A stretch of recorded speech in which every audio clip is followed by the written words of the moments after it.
no. It is not only to... It's... But... Wait. The word hangs like a collar. But it is not only to speak of women, but the subject is dangerous. Yes, it is. Iron bars. Sex. The ferocity of the word. Woman. Look at it. Immense. Fertile. It's splendour and misery. You can't write that. But I propose to slip the collar from my neck. No. You ask me to speak about women, and what I offer is raw material. Oh. What can I say about women and writing? How can a woman write?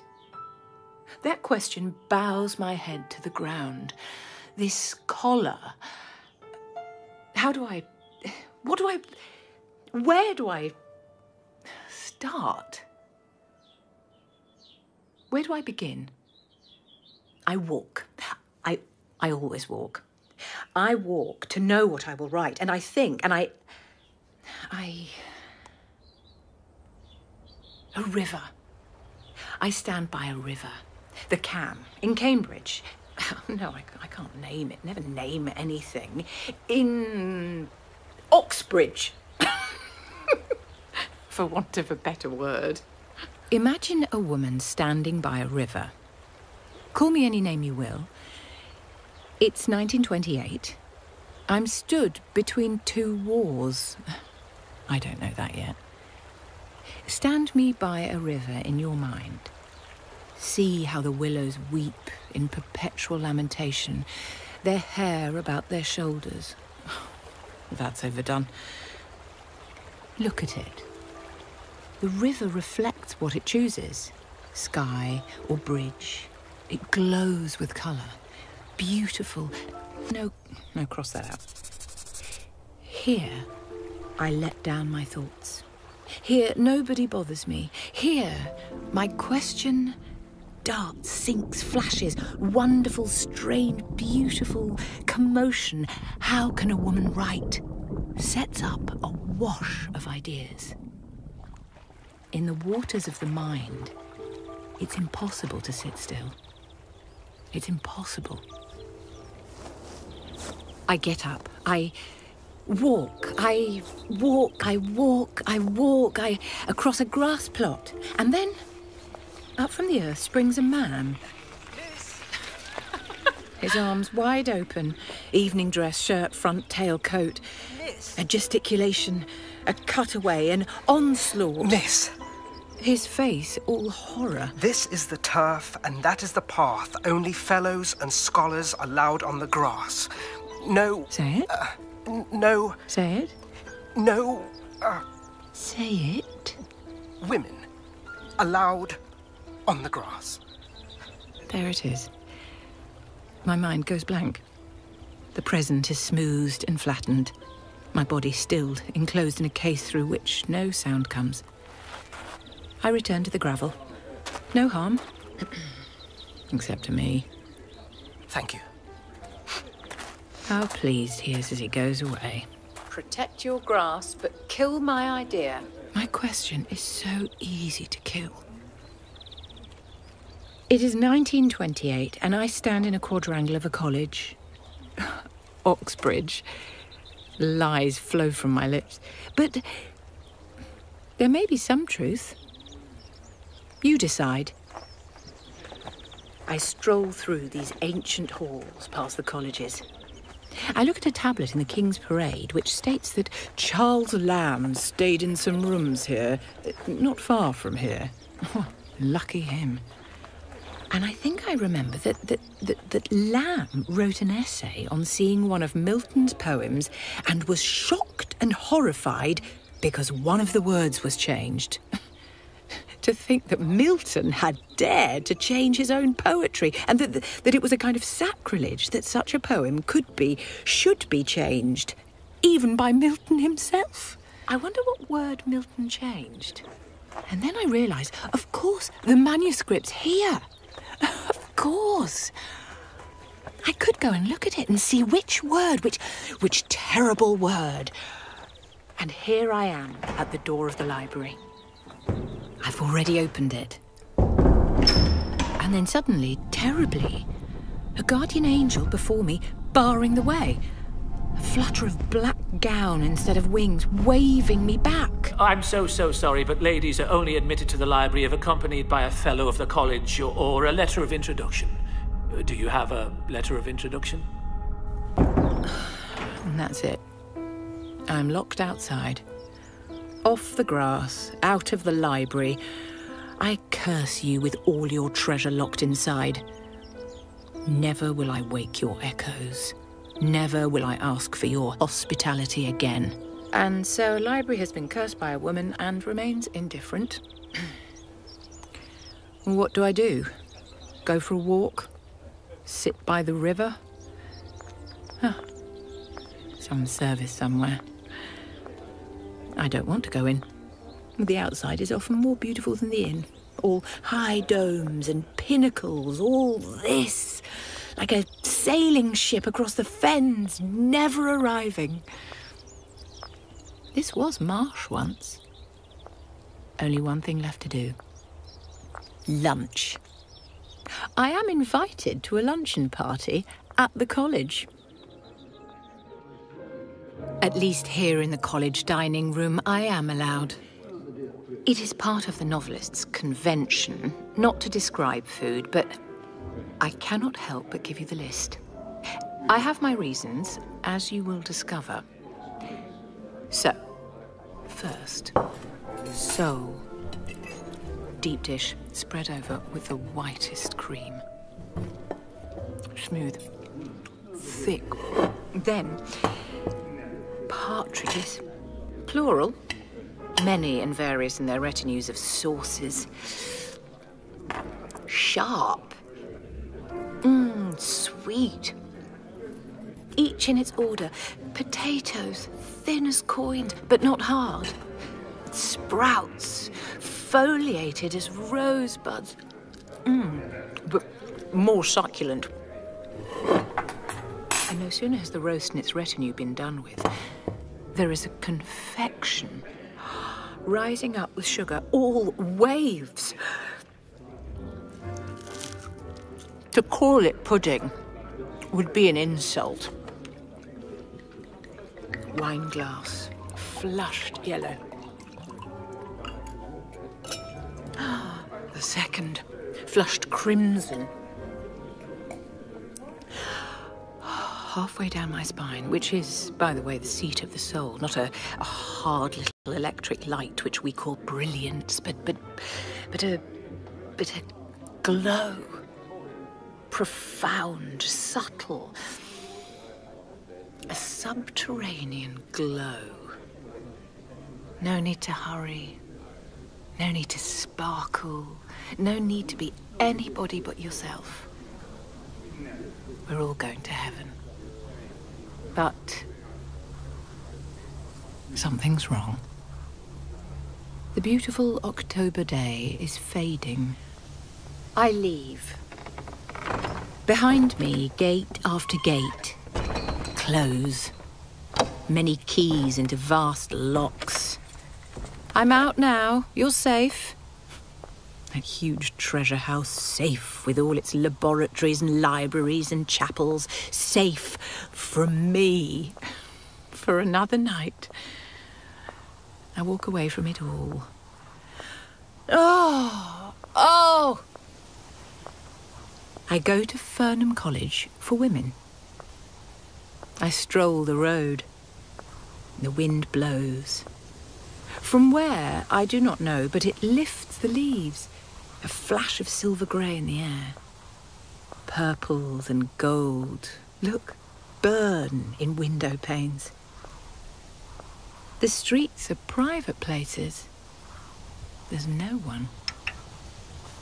Here, I push into the garden of the college. Someone left the gate open. And here, so different. The gardens are wild and open. Long grass, flung with daffodils and blue flowers, all unkempt, not orderly, and now windblown. And the window so curved like a ship. The generous waves of red brick changes from lemon to silver. All is dim, intense though, as if the scarf which dusk has flung over the garden was suddenly torn open by stars. Dinner. Can I eat any more? Soup. Plain gravy soup. If there was a pattern on the bowl, I would see it through the transparency of the soup. But there is not even a pattern on the bowl. Next comes the main with greens and potatoes. Sprouts curled and yellow at the edges. I'm not complaining. Its supply is sufficient, and coal miners, no doubt, are sitting down to less. Prunes. I can't call them fruit, even when mitigated by custard. No wine, just water to wash it all down. And there it is. The meal is done. Women starting, getting up, moving away. The swing doors move violently, and soon the hall is empty. Are you going to sit here all night in the dark? I can't move. Come up to my rooms. I've got a bottle of something. Mary Seton, science lecturer and friend. And small glasses. You can repair some of the damage of the day. I doubt that. It's whiskey, of course. Of course. Malt. Try. Smoky, but rolls out beautifully smooth. Perfect. I bring that with me every term. I sometimes need it. The mind does not light up on stewed meat and prunes? You've just noticed. It interests me. What, that prunes don't light up the soul? No, that for centuries, kings and nobles have laid gold under the foundations of Trinity and King's and Christ Church and the rest of them. But what kind of gold has Fernham had to stand on? Clay, mostly. And gravel, right? In my mind, I have two pictures. One in the morning, one in the evening. Two colleges. What can I say? We all know the story. There is no money for women. So how is all this built? Well, you know, this group of Lady Stanley of Alderley and others like her who'd been educated and understood the value. They collected funds, £2,000, I think, or the like. But of course, there was not enough money to do everything.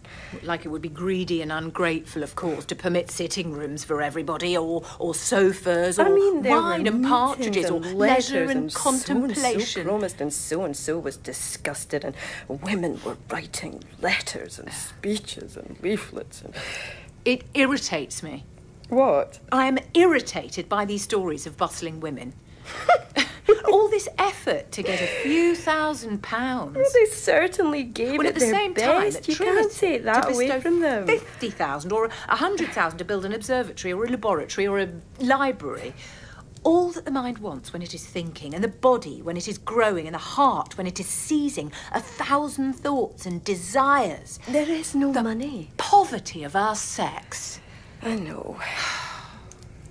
So what were mothers doing? Powdering their noses, looking in shop windows, lazing in Monte Carlo. Oh, my mother had 13 children, one after another. That's what she was doing. Here's actually a picture of her with the dog.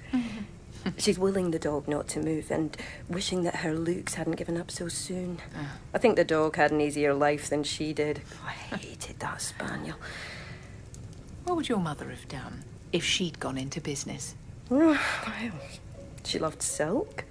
I think she would have manufactured artificial silk, or she was quite interested in the stock exchange, actually. Well, then she could have left £200,000 or £300,000 to this college. We would tonight be talking about archaeology or Botany. Anthropology, I like. Physics, the nature of the atom. Mathematics. Astronomy. Relativity.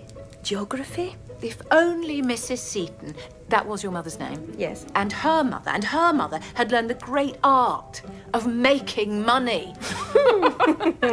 Like their fathers and grandfathers before them.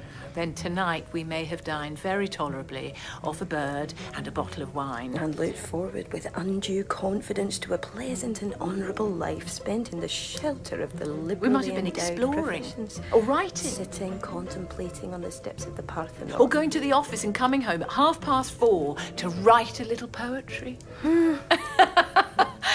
Give me more whiskey. Oh, if only my mother had gone to work at the age of 15. Except, of course, there would have been no childhood for you. Would you resign your share of that? All those memories? We were a happy family, large but happy. All those games, endless games and quarrels. You always talk about Scotland and its fabulous outside and air. The Would you cakes. give up that so this college could be endowed? We'll make a fortune and bear 13 children at the same time. I would kill you, right? I wouldn't have existed at all. Whiskey. Absolutely. So, it is all my mother's fault. To the old lady and her spaniel. Yeah, there is no doubt that she has mismanaged her affairs gravely. And so I walk back to my inn, and as I walk through these dark streets, I wonder why Mrs. Seton had no money to leave us, and what effect poverty has on the mind. I think of the shut doors of the library, the terror of being locked out. I think of the safety and prosperity of the one sex, and the poverty and insecurity of the other. I think about the tradition and lack of tradition on the mind of the writer. And my question again, how can a woman write? Enough for this night.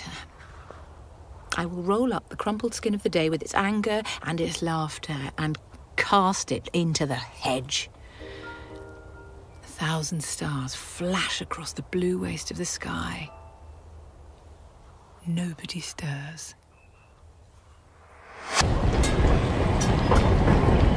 Still October, London now. Where else would I come to answer my question but the British Library? If truth is not found here...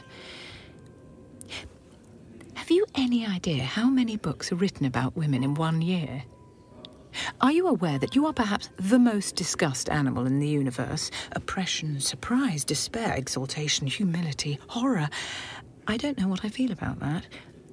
By men. Written by men about women. All these books.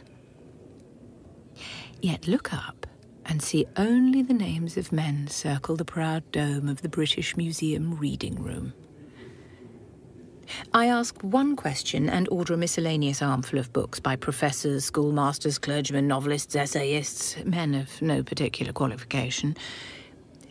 My question, why are women poorer than men? And the books, here they are. Women, conditions in the Middle Ages, habits in the Fiji Islands, worshipped as goddess by...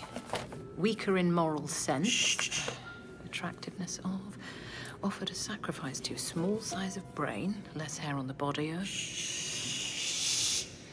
mental, moral and physical inferiority, love of children of, greater length of life of, weaker muscles of, vanity of, love of hate of, higher education of, Shakespeare's opinion of, Pope's opinion of, Lord Birkenhead's opinion of, Dr. Johnson's opinion of, Mr. Oscar Browning's opinion of. Samuel Butler states... Wise men never say what they think of women.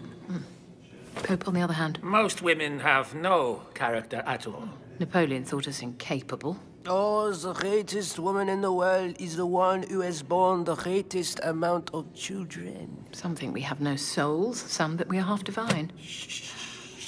Some that we are shallower in the brain. Others that we have a deeper consciousness. None of it makes any sort of sense. And then here is Professor X and his monumental work. The mental, moral, and physical inferiority of the female sex. My heart leaps, my cheeks burn. I'm a heat of anger. This is a man, I imagine, who is not attractive to women. Heavy built, a great jowl to balance his very small eyes, and very red in the face, of course. He is labouring under some emotion that makes him jab his pen on the paper as if he was killing some noxious insect. And even when he had killed it, he was not satisfied. He kept killing it. And even still some anger remained. Who likes to be told that one is inferior to a little man? And why is Professor X so angry? All these books are worthless to me. They're not even scientific. They are written in the red light of emotion and not in the white light of truth. I return them to the desk. Good afternoon. Why? Why is he so angry? Evening Standard. An axe with a human hair on it found in a cellar. Judge, in divorce, comments on the shamelessness of women. Here's the Standard. Latest scores from the cricket in Australia. Hollywood film actress lowered from a peak in California. Evening Standard. Thank you, miss. Whoever reads this paper could not be unaware that England is under the rule of patriarchy. His was the power and the money and the influence. He was the proprietor of the paper and its editor. He was the foreign secretary and the judge. He was the cricketer. He owned the racehorses. He was the director of the company. He left millions to charities and colleges that were ruled by the film actress midair. He will decide if the hair on the meat axe is human, acquit or convict the murderer, hang him or let him go free. With the exception of the fog, he seems to control everything. Yet he's angry. A man with all this power is angry. Like rich people are angry because they think the poor might seize their wealth. And perhaps when Professor X insisted on the inferiority of women, he was concerned more with his own superiority. Women have served all these centuries as mirrors, possessing the magic and delicious power of reflecting the figure of men at twice its natural size. Without that power, the earth would still be swamp. The glories of all our wars would be unknown. The Tsar and the Kaiser would never have worn crowns or lost them. That is why Napoleon and Mussolini both insist so emphatically on the inferiority of women. If we were not inferior, we would cease to enlarge them. For if we speak the truth, the figure in the looking glass shrinks. His fitness for life is diminished. In many ways, his education has been as faulty as my own. True, he has money and power, but only at the cost of harbouring a vulture in his breast, tearing at his liver, plucking at his lungs. The instinct for possession, the rage for acquisition, which drives him to desire other people's fields and goods, to make borders and flags, battleships and gas, to offer up his life and his children's lives.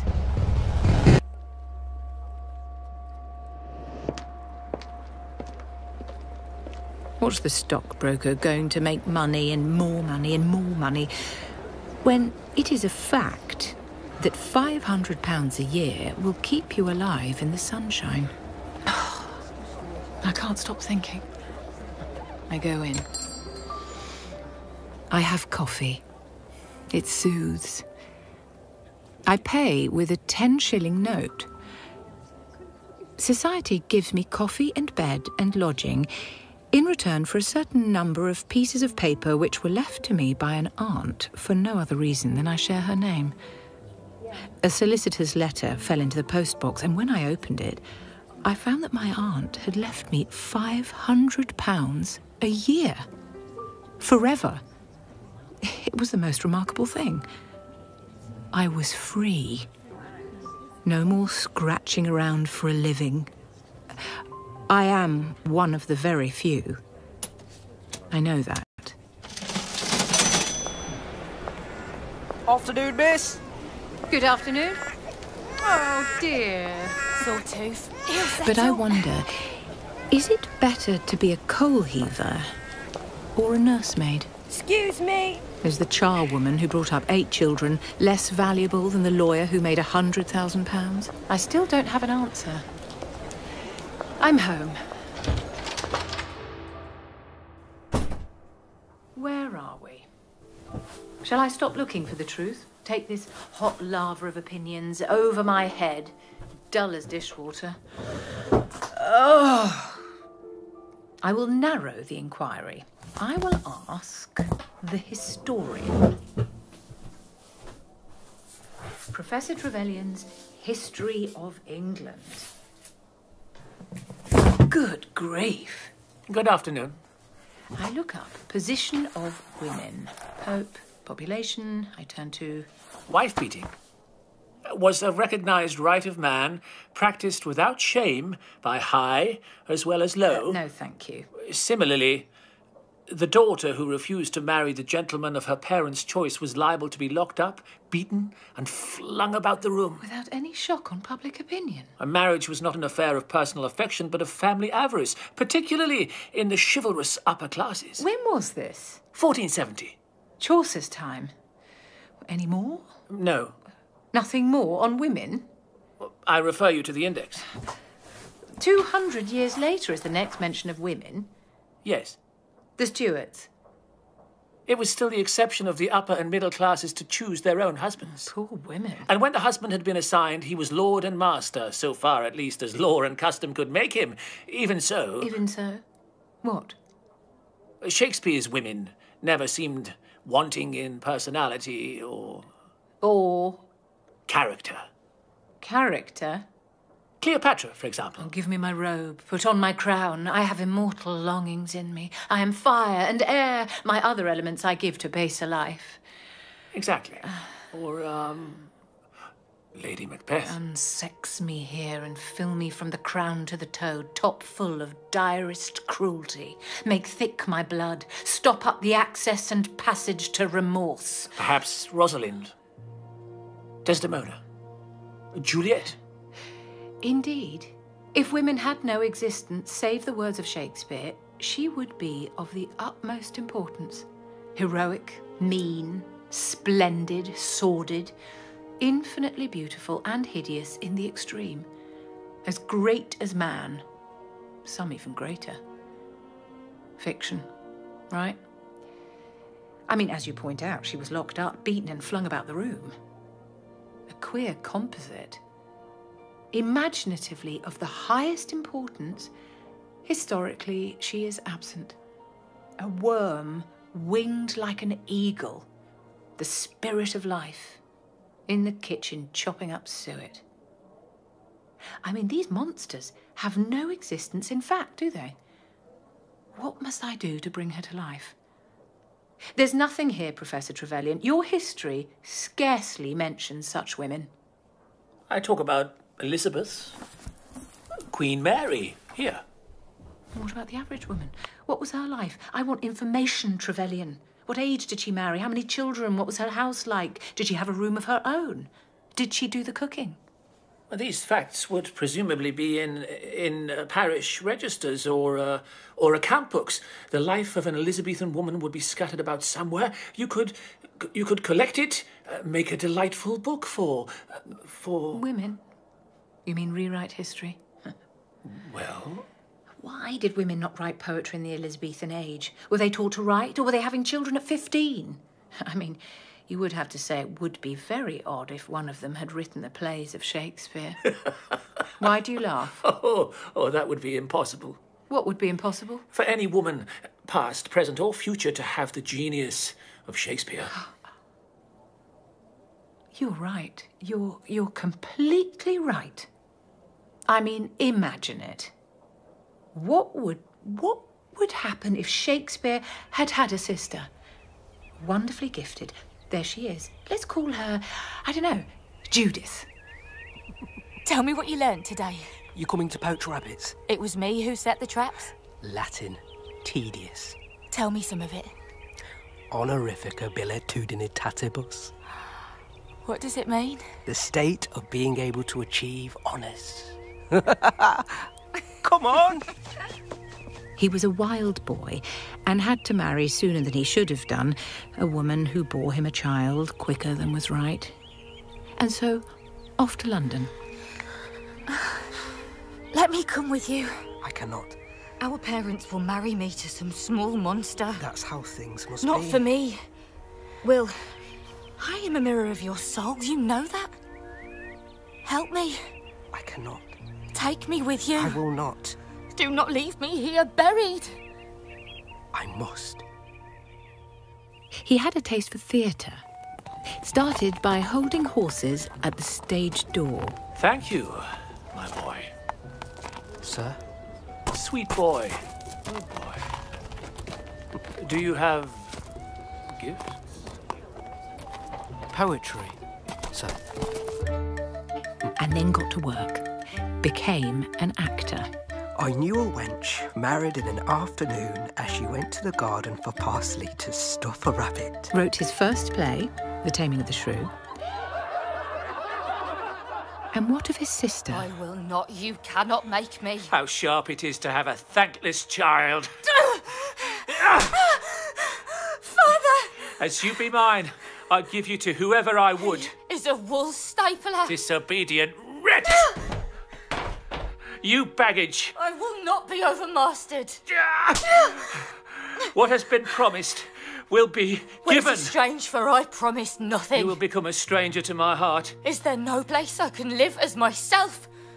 Live where you will, for you shall not house with me. And as Will lived at the hub of the universe, met everybody, knew everybody, practised his art, exercised his wit, wrote plays of men and women. Shall we be sundered? Shall we part, sweet girl?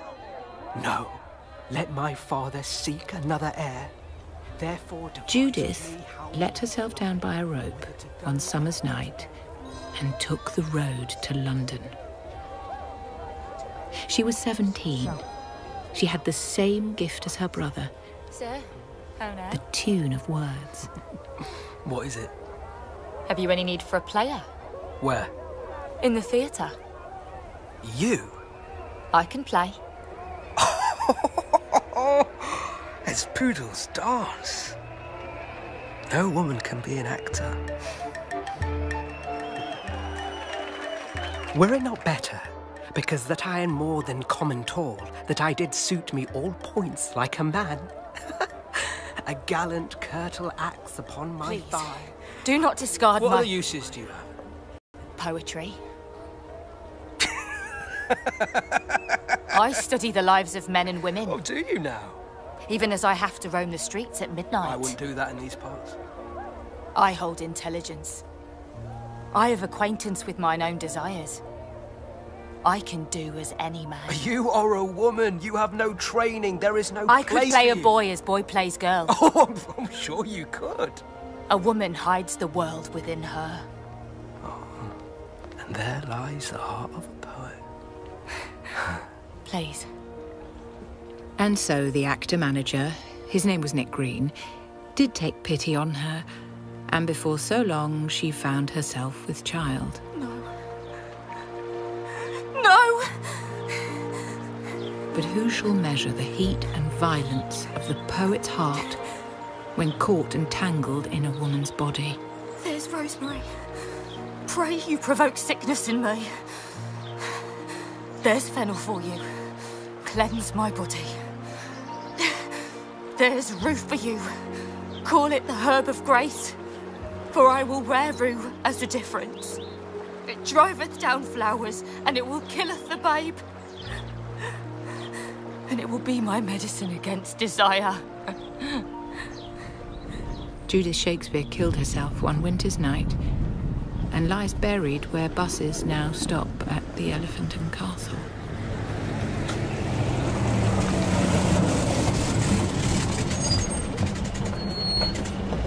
So you're right, Professor Trevelyan. It is unthinkable that a woman in Shakespeare's day had Shakespeare's genius. Such a woman would have gone mad, shot herself, or ended her day ducked as a witch. I mean, look at my shelf. There are no plays by women, for she would have had to disguise herself as a man. So what of the poets and novelists? We have to wait for the 19th century. Currer Bell, George Eliot, Ellis Bell, their works unsigned. Anonymity runs in their blood. I lay them out before me. Charlotte Bronte, Emily Bronte, and Jane Austen, of course, who did not disclose a name, and wrote in her sitting room. She had no study. Most of her writing was done in the sitting room of her house, always interrupted. Mind the vase. It was said that she was very careful that no one except her immediate family knew what she was doing. Would you like some sponge cake, miss? Nothing could be of more interest to me. That she would hide her manuscript or cover it over with blotting paper if anyone came in. Why do you think I have such short chapters? That in that general sitting room... Where everything, of course, happens. Was it discreditable to be caught in the act of writing Pride and Prejudice? Who is it now, Cass? Mr. Deed, I think. On the matter of joy that Mrs. Deed has had another son. Poor woman. How can she be breeding again? I would recommend to Mr. Deed the simple regiment of separate rooms. Here was a woman in the year 1800 without hate, without bitterness, without fear, without protest. And that was how Shakespeare wrote. We do not know Jane Austen. We do not know Shakespeare. But Jane Austen pervades every word she wrote. And so does Shakespeare. If Jane Austen suffered, it was in the narrowness of life that was imposed on her. It was impossible for a woman to go out alone. She never travelled. She never rode to London on a bus or had lunch by herself. No open country. No fresh air, no Blue Hill, no Bonnie Beck. Whereas Charlotte Bronte... Oh, I should hardly like to live with her ladies and gentlemen in their elegant but confined houses. Because I longed for a power of vision which might overpass that limit, which might reach the busy world, towns, regions full of life I had heard of but never seen, that I desired more of practical experience than I possessed, of acquaintance with variety of character than was here within my reach. You could say that there is more genius in Charlotte Bronte than Jane Austen. Indeed. But that genius was never whole and entire. Your books were forever twisted. You wrote in a rage when you should write calmly. Of course. You would write of yourself when you should write We of all your do characters. that one way or another. You are at war with your lot. All your force goes into the assertion, I love, I hate, I suffer.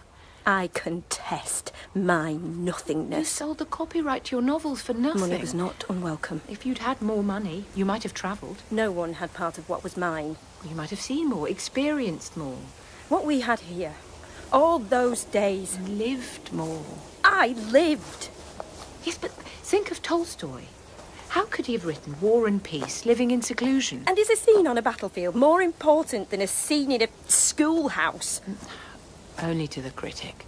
You think I wrote in the dark? You were angry, so you were not free. It was my anger that made me free. You were confined. I resisted. I knew my shortcomings, all of them. Whereas my sister Emily... She was free. Yes. People say how women could never be like the women she wrote. But they are. Oh, we are. Now she would never come if you called her. Ghost or nout.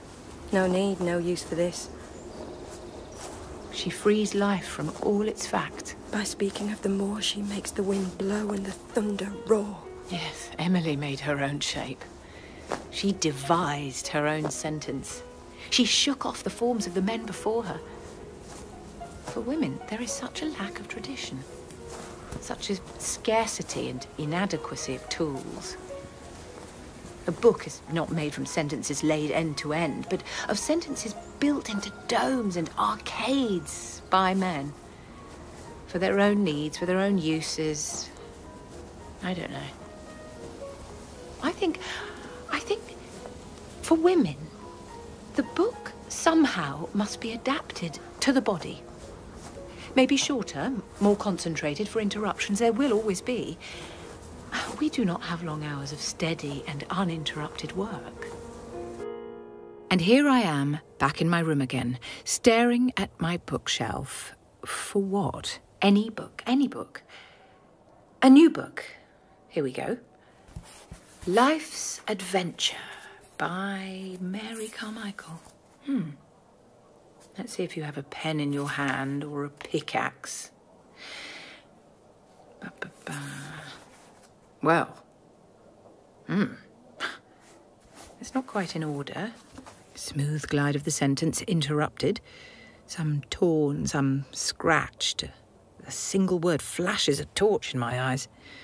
First she breaks the sentence, now she breaks the sequence. Why is that? And then she says it.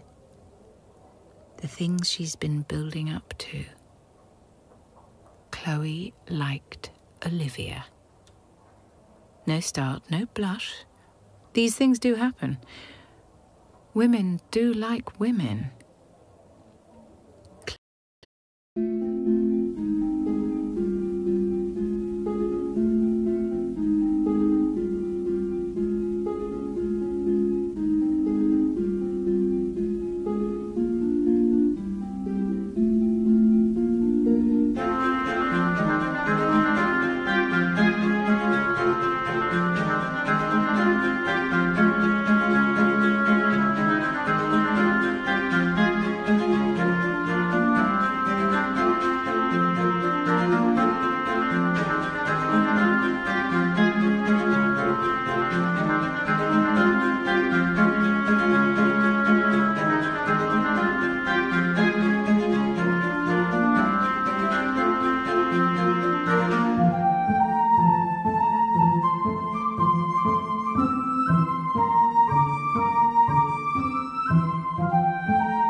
Chloe liked Olivia.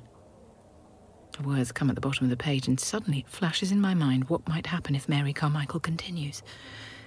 The inevitable policeman, the summons, the order to court, the waiting, the magistrate in his little bow, the glass of water, the defence, the verdict.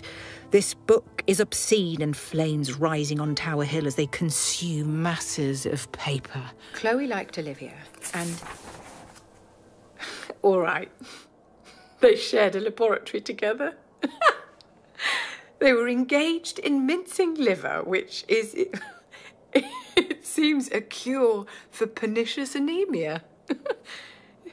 It seems to me that if Chloe likes Olivia and Mary Carmichael knows how to express it, then she will light a torch in a vast chamber where nobody has yet been. It's all half lights and profound shadows. Like those serpentine caves where you go with a candle, peering up and down, not quite knowing where you're stepping. Chloe likes Olivia, but Cleopatra did not like Octavia. Well, it would have been a different story if she had done so. Suppose, for instance, that men were only represented in literature as lovers of women. Never the friend of men, or soldiers, or travellers, prophets, thinkers, or dreamers. How few parts in Shakespeare could be allotted to them. We'd have most of Othello, some of Antony, but no Caesar, no Brutus, no Hamlet, no Lear. Literature would be impoverished, as indeed it is, because of the countless doors shut upon women. Imagine love being the only interpreter for all those stories. What a small section of women is known to men. Her unreality, her beauty, her vileness, that's all. But women have friends. They never write that.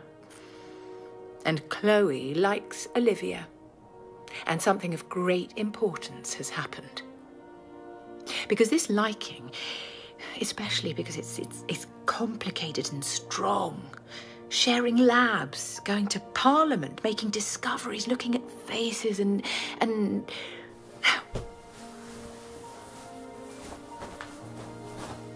Why not?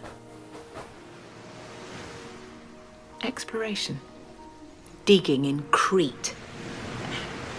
And that cave where nobody's been. Tell us what women are like when they're alone, Mary Carmichael. And here you are, at your desk. I don't know where to start. I don't know how to do this. I'll describe. Don't describe. I can change the shape of a petal. I can change... The human organism changes, right? Yes. Little details of that I can write. Yes. I go into a room and there sits a courtesan, a prostitute, and an old lady with a pug dog. Aren't those the groups men put us in? There they sit in their rough and ready clothes that the male writer has clapped upon their shoulders.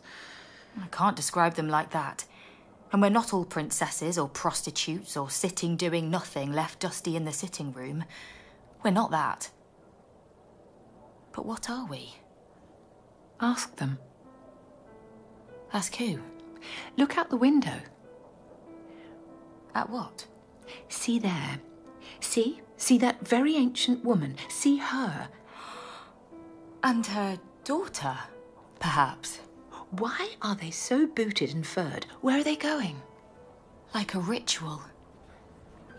Those clothes they wear are put away in cupboards. Yes. Year after year throughout the summer months. Dusk is their favourite hour. Listen. The lights are being lit. I like that. Always the same time. Always the same. She must be 80. If I ask her what her life meant to her... Ask her. Oh, I remember these streets lit for the Battle of Balaclava. What were you doing on the 5th of April 1868 when the battle began? Oh, I don't know. I don't remember nothing of that. But what did you do all those long days of your life? Oh, what sort of question? Cooked the dinners mostly. Not much. Made sure the plates and cups were washed and the children got to school, which were no easy thing. The children are all gone out into the world now. Nothing remains of any of it. All is gone. Nothing written down or no biography or history has a word to say of me. Come on, Mum. No point of sadness? Oh, I have no sadness because I had you. She climbed mountains when she was a girl. All these lives unrecorded. I want to try to tell those stories. Look at the women at the street corners. Come on, darling. Don't be scared to have a look. Her rings embedded into her You might look swollen away, hands. but don't tell me you don't sell yours just like I sell mine. Yours is just for a house over your head, but it's still a transaction. The violet sellers. Fresh violets, 12 a shilling. The old crone under a doorway. Tell your fortune, my sweet girl. You got good luck written all over you. All this world you have to explore. I can tell you your life just by looking at your face. That's very kind.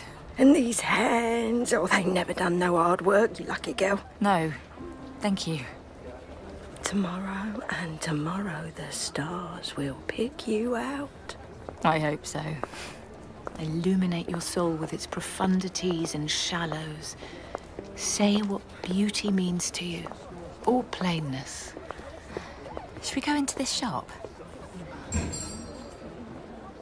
Can I really write about the ever-changing and turning world of gloves?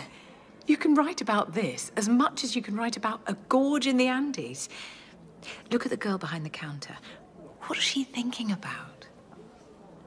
She hardly saw us come in. There's something that has caught her imagination.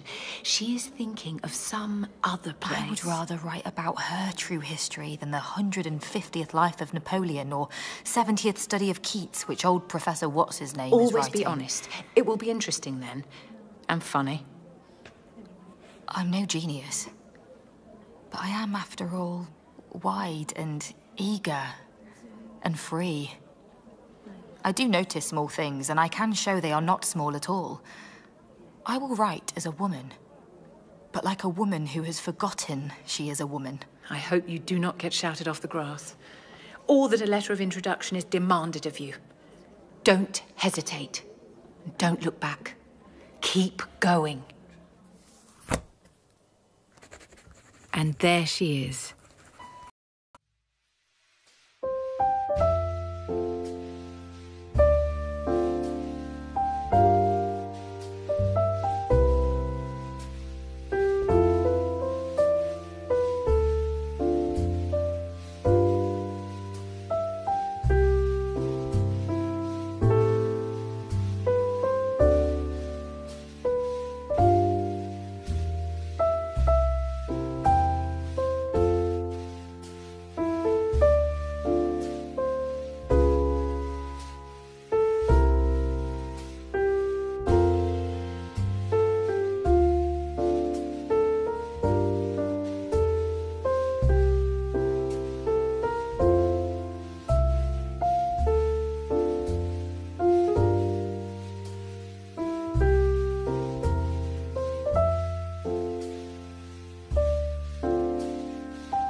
An unknown girl writing her first novel in a part bed, part sitting room without anything, without time or money. And she does not do so badly. Give her 100 years. Give her a room of her own and £500 a year. Let her mind speak and leave out half she now puts in. She will write a better book one of these days. She will be a poet, I say to myself, as I put her book back onto the shelf. Oh, it's morning. I've read all night and London is winding itself up again. The machines are beginning. What's London doing on the morning of the 26th of October, 1928? Oh, nobody's reading Antony and Cleopatra, that's for sure. Nobody cares. Well, I don't blame them about the future of fiction and the death of poetry and the development by the average woman of a writing style completely expressive of her mind. Oh, look, there's an errand boy and a woman with a dog on a lead. Look, a drifter calls out to the morning. The streets are his clubroom. Hailing men in carts and giving information without being asked. And then suddenly...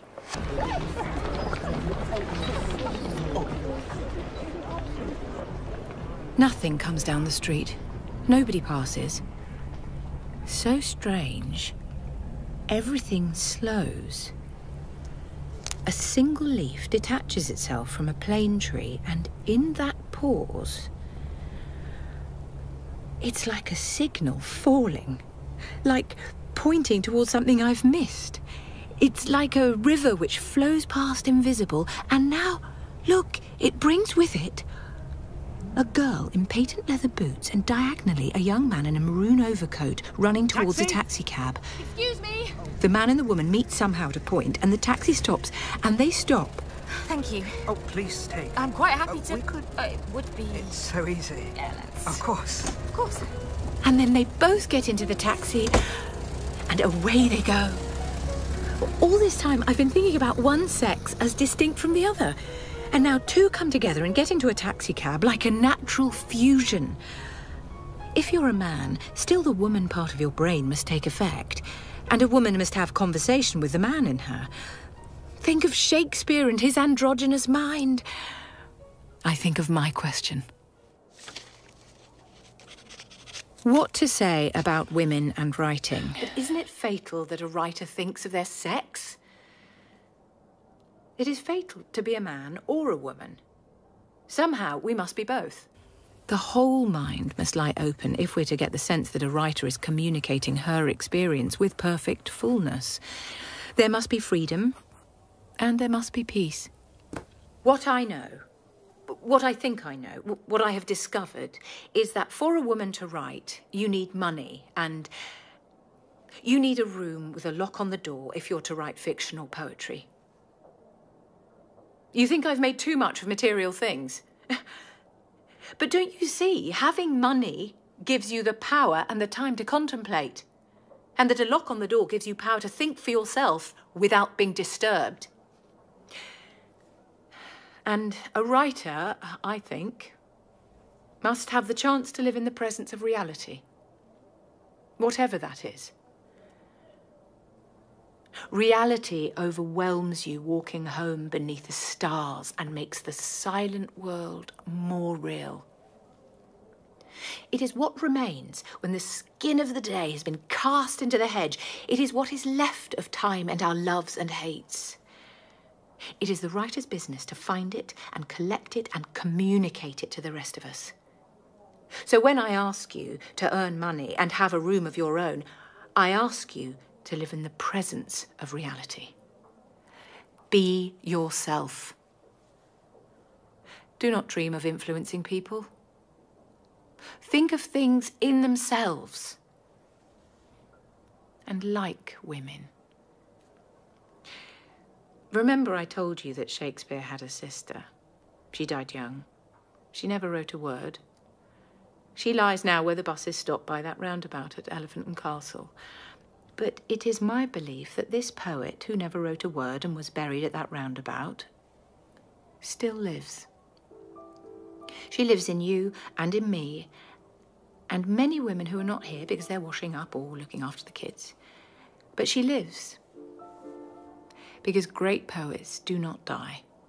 They have continuing presence. They need only the chance to walk among us in the flesh, and I think it is now coming within your power to give. I believe that if we live another 100 years, maybe less, and that if we learn the habit of freedom and the courage to write exactly what we think, if we escape from the sitting room and see people not always in relation to each other, but in relation to reality and the sky, that we go out alone, then the chance will come, and the dead poet who was Shakespeare's sister will put on the body she so often laid down, and she will find it possible to live and write her poetry. She'll come if we work for her. Even if we're poor and we've got nothing, she'll come. She'll speak. She'll speak.